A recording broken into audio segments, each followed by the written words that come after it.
Batas ng Bayan. Attorney, pwede ba nga iprinda ang ATM nga walay pagtugot sa tag-iya?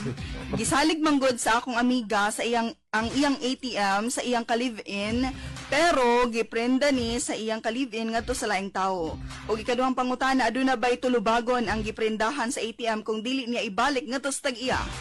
Hala ka, no? Kung magisgot ta sa tinuod lang, no, na namugod mig na atubang inani nga sitwasyon, no, potensyal na kaso kaniadto, no, amo ang gisubay sa pagkakaroon wala pay mga regulasyon or balaod nga nagbawal nga himuon nga kanang collateral or security sa utang ang imuhang ATM card, no, ang imong ATM card, no.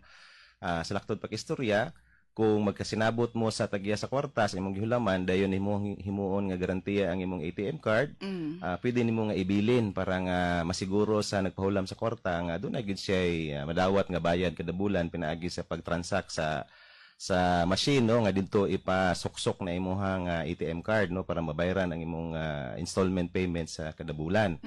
Pero paghatag og safeguard sa gobyerno ani sa ato ang pipila ka mga empleyado sa naglain-lain nga mga ahensya, labi na sa mga uniform services, gihimo nilang regulasyon nga part of the uniform ang ATM card, no. Sa laktod pag-istorya dunay regular nga mga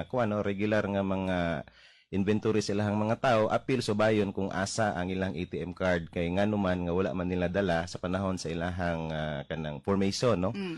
Sa diha nga panahon ang tao or ang empleyado sa gobyerno nga dili makapakita siyang ATM card sa panahon nga gipangita ni, sa panahon nga gisubay kung kumpleto ba ang uniform, magatubang unya og gitawag natog administrative sanction sa iyang ahensya, sa iyang opisina diin didto siya nasakop, no.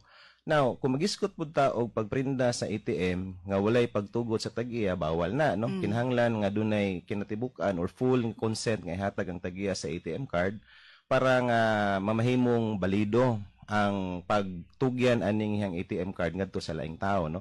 Kung mao man gani nga nadayon na ang pagprindaan ni dito sa laing tao pero walay pagtugot sa tag-iya sa mga ATM card, makonsiderar nga kanang makonsiderar nato ba, no, nga kaning unconsented o pwede nga magatubang og kaso ang ning gamit sa mong ATM card ning tugyan ani sa tag-iya sa kwarta o nagpautang apan walay pagtugot, no, kay kinahanglan manggod nga kung dunay paggamit sa uban nga sa butang sa ubang tao para sa lagkalain-lain nga transaction, kinahanglan nga dunay authority, consent or dili ba ka special power of attorney ang gitugyanan sa ATM card ay niya itugyan ning maong ATM card ngadto sa tagya sa kwarta o nagpautang diha niya.